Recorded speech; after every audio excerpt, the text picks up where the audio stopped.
กราบทักทายสบายดีแล้วก็กราบสวัสดีเนาะตอนนี้เฮาก็สิพาหมู่เพื่อนไปยามกับดักหนูนะทุกคนนี่จังไดก็รุ่นนำกันเนาะนี่ไก่หากินนะทุกคนมื้อเช้านี่เนาะจังไดก็รุ่นนำกันเนาะว่าสิถึกหรือบ่โอ้เมื่อวานนี้บ่เห็นได้ไก่หากินนี่มื้อเช้านี่รูดเบิ่งพุ่นมื้อเช้านี่เนาะไก่หากินนะบางเทื่อก็ถือกับดักเฮาก็มีเนาะลุ้นกันนี่มื้อเช้านี่รถยายกับบนนั้นใส่บนนี้อีกเนี่ยนี่เสียงไก่คน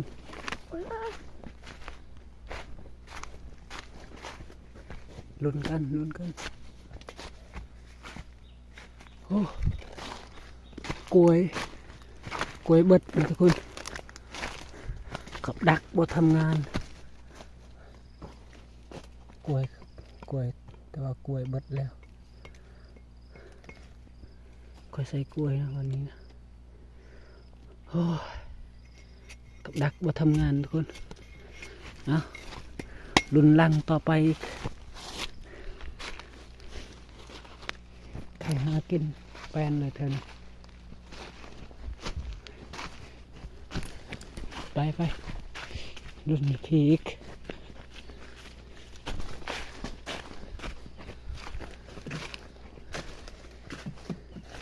โอ้กับดักทำงานแล้วทุกคนนี่ถึงโน่นะนี่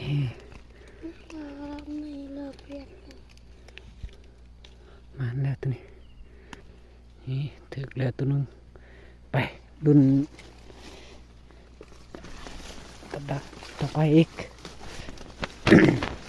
ไปหายางกับดักต่อไก่หากินเมื่อเช้านี่ป้า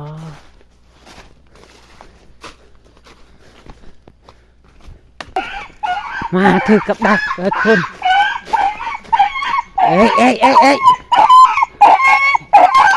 ป๊บ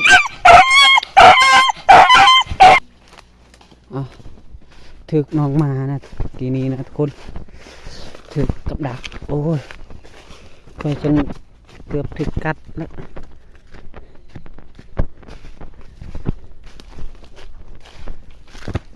เอารุ่นอีกอยู่นี่อีกเนาะรุ่นกันโอ้ถึกตัวนกทุกคนนี่ถึกนกนะ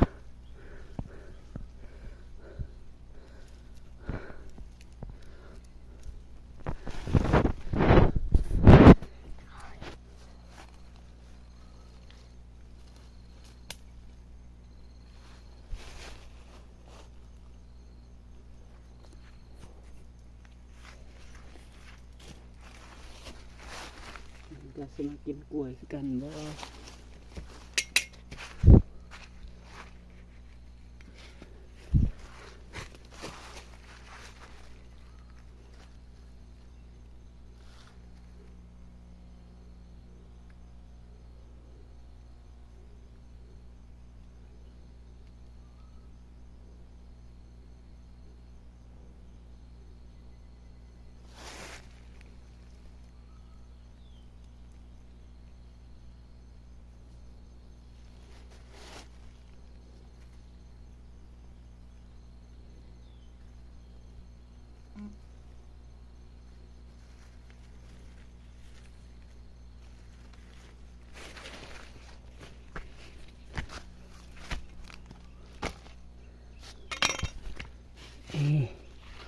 นกปูดนะทุกคนไป เอากล้วยไปกับหนูนี่รุ่นต่อไปรุ่นต่อไปทุกคนโอ้ยนี่ก็ทึกนะทุกคนนี่หมานแล้ว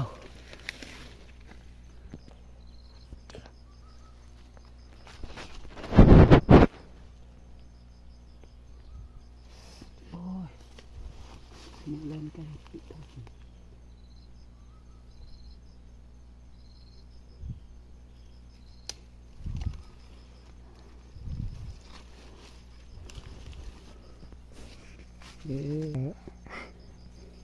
นี่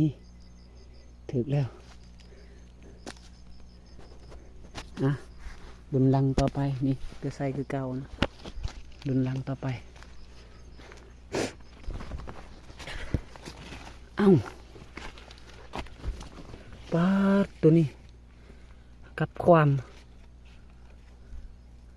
มันบ่ทำงานเฉยมันเป็นอะไรนี่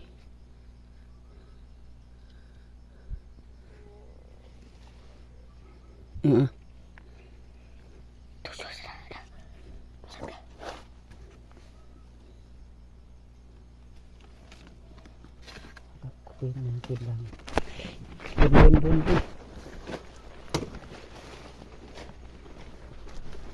โอ้ยบ่ถึกอยู่เนี่ย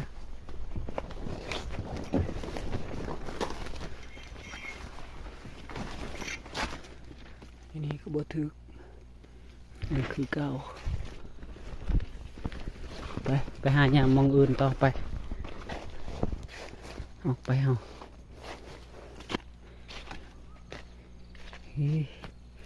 มีที่หมดเดือนนี้จักหมดเองนี่นี่ทุกคน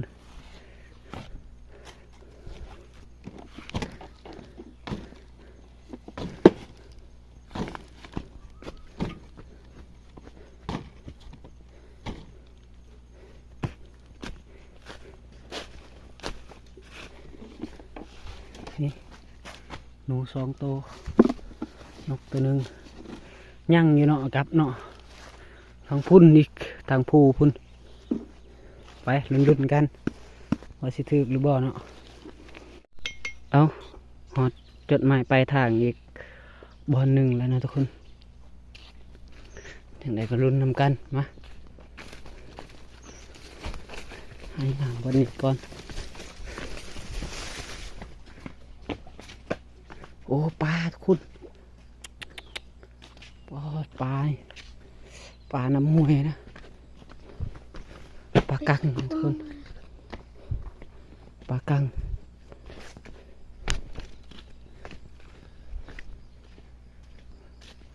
โอ้บ่ถึกเนาะ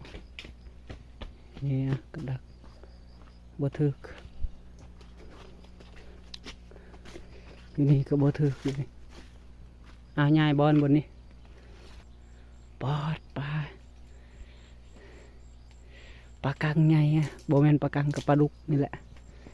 ห่วยตัวนี้เฮ้มันกินใบทุกคนเห็นบ่มันกินใบนะใบไม้ตีงเลยคุณเห็นเบิ้งสิพาดหัวสิบ่นี่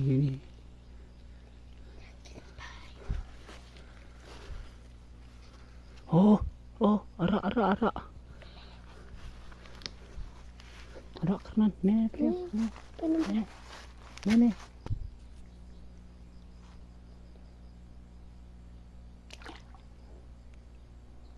เรียบร้อยทุกคนคิดว่าอันนั้นคิดว่าปลานะแต่คันคากนี่ก็เป็นอันนี้ไข่มันนะทุกคน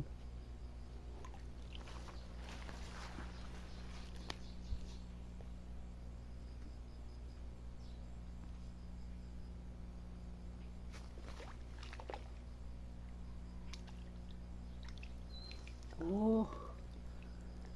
อัสตาเฮล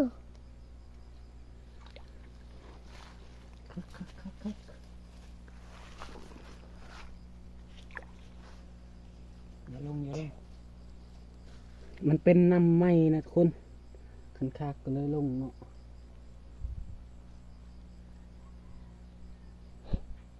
เดี๋ยวเอาอะไรล่ะใช่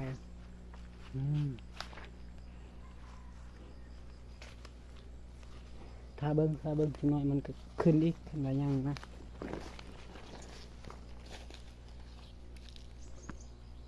เดี๋ยวนี่คน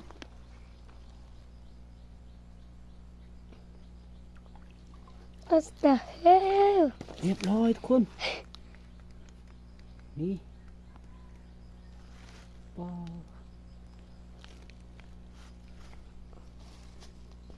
คักเลยนะ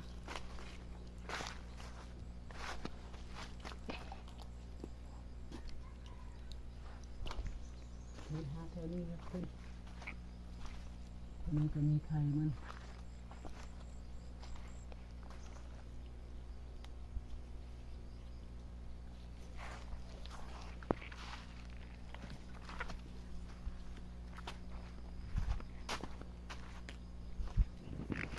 3 คู่ทุกคน นี่3 คู่ว้าว1 คาบกินแล้ว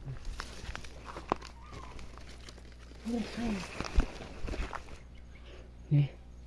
ได้มา6 โตนะทุกคนน้องมากำลังเฮ็ดพานนะทุกคนพุ่นบ่มีอาวุธเลยนี่ใส่ถุงยางไปเบิ่งมาก่อนเฮ้ยินบ่ทุกคนมาเฮ็ดพานนะเอา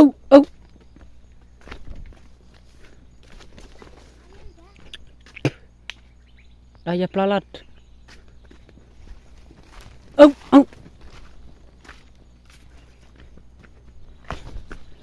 ได้ยินเสียงผ่านห้องนะทีนี้นะ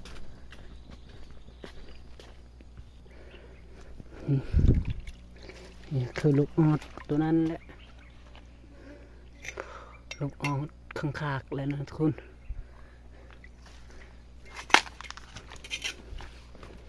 นี่เบิ้ง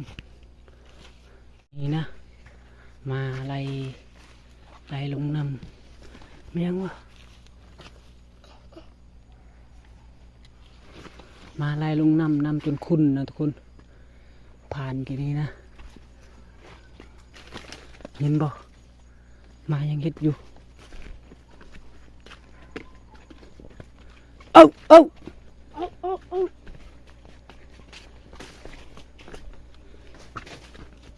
นี่แถวนี้ก็ไก่หากินอีกแล้วนะมาเห็ดแล้วยำกับดักก่อนลุ้นกันถึกหรือเปล่า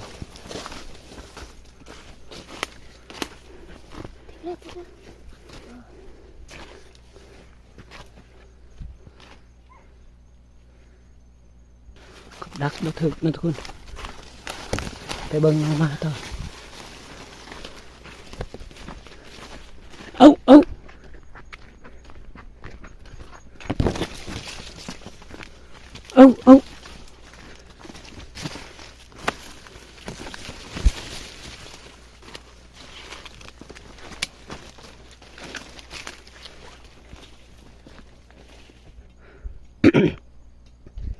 น้องมาก็กำลังไล่ผ่านอยู่นี่แหละแต่ว่าเฮาบ่มีอาวุธบ่มีอุปกรณ์นะทุกคนนี่อยู่ป่านี่แหละให้พุ่นแหละไล่ผ่านนะ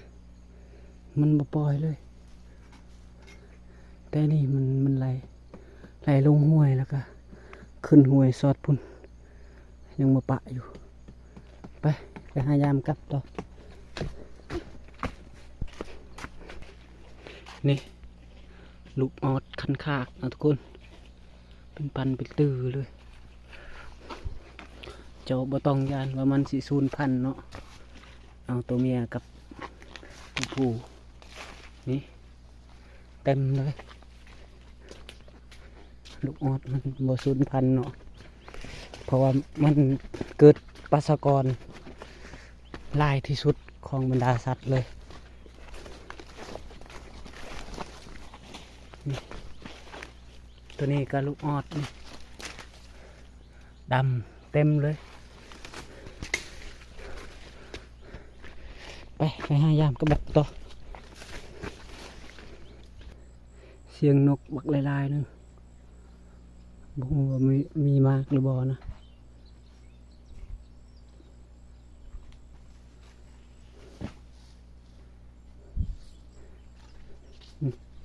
หาคันคากนะคุณไป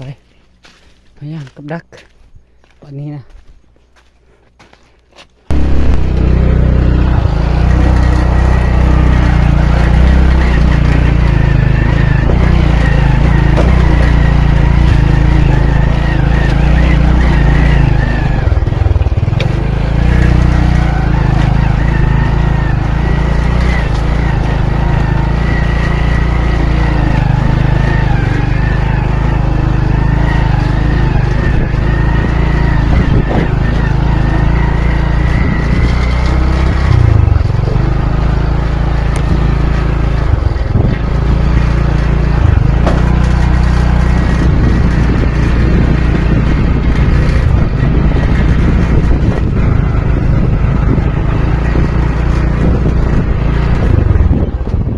กันนะคนหอดจุดหมายปลายทางเลยลุ้นกัน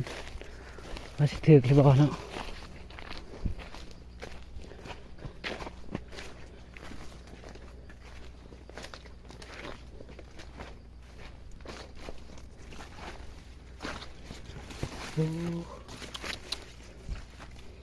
มีโตมากินแล้ว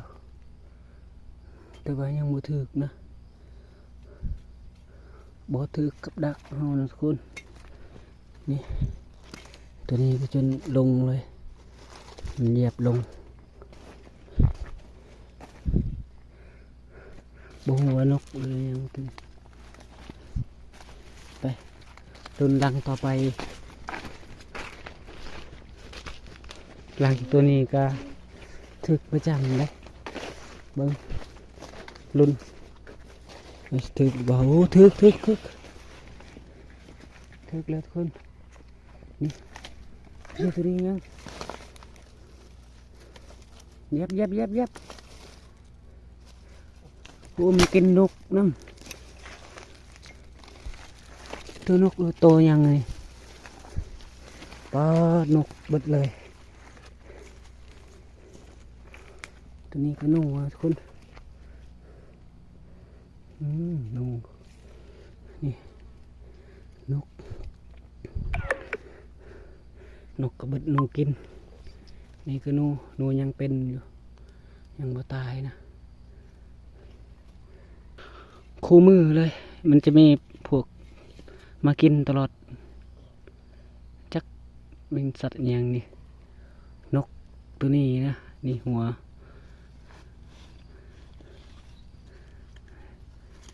คันบ่มีโตกินถือว่าใหญ่ได้นกตัวนี้ได้นี่ก็นูนี่ ถึงนู2 โตนะตัวนี้ก็นูนี่อยู่นี่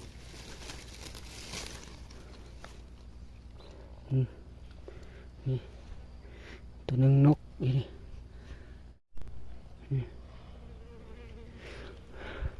อยู่นี่ก็ถึง3 โตกับนกนะทุกคนจังน้อยจังมาสรุปผลงานนำกันเนาะเก็บไป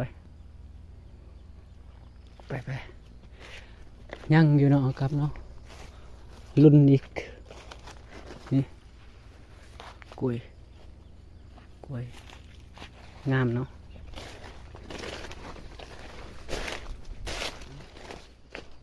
งามเล็กบอลเนาะรุ่นกันว่าถึกหรือเปล่าโอ้ถึกแล้วนี่ถึกแล้วทุกคนตัวนึงบนนี้ถึกตัวนึงนะเสียงนั่นได้บัดนี้อ้าว กาะกันอีกนี่โอ้มันยังได้กินอยู่ทุกคนโอ้บูว่าสัตว์ยังนะคือแบบมันสลาดอีหลีนี่เบิ่งนี่มันเข้าได้นะคอยเฮ็ดหัวไว้แล้วนี่มันมากินตัดพร้อมเหยียบกับดักแล้วแต่ว่ากับดักมาทำงานนะงงเลยนะตัวหนึ่งเนาะวันนี้เอาแบบนี้มาลุ้นฟังนี้อีกนี่บุทึกนะ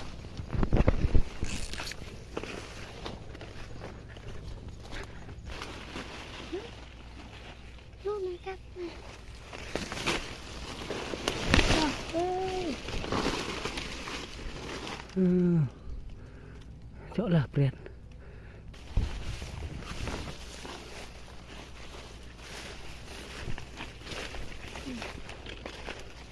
อุ้ยจ้าไม่จ้า ยังบ่เห็นคืออยู่โอ้มันเหยียบแต่บ่ลั่น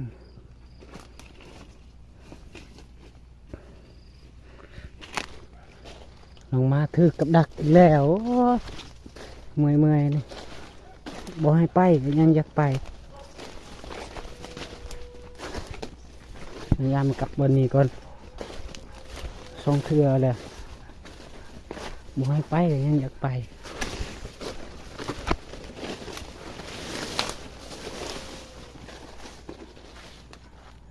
บ่ถือบ่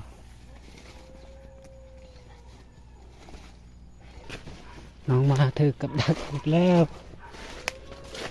โอ้ย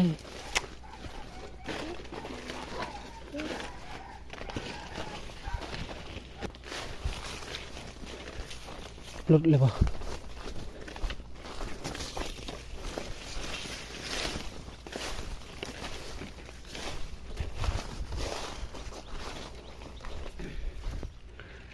บัดนี้เรามา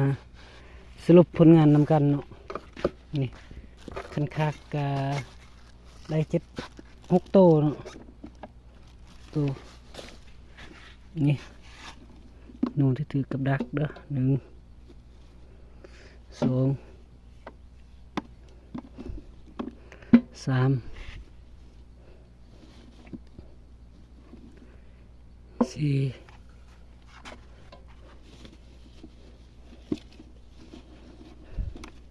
5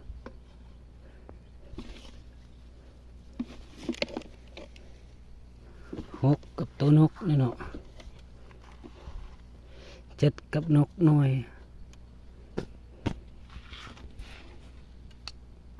จู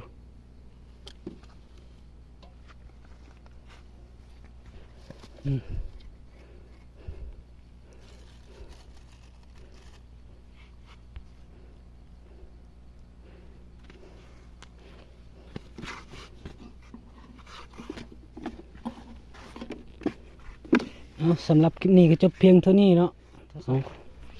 นี่ก็ผลงานมือที่2เนาะตัวเห็นกระปูเด้อตัวนี้ผลงานมือที่2อีกเนาะจักโตนะ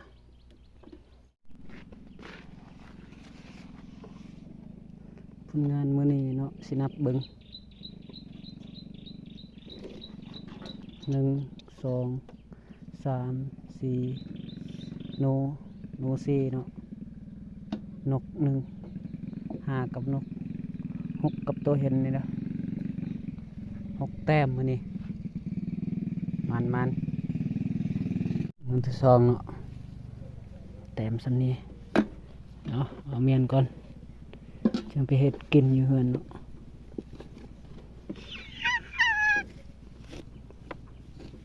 นกเขาเด้อนี่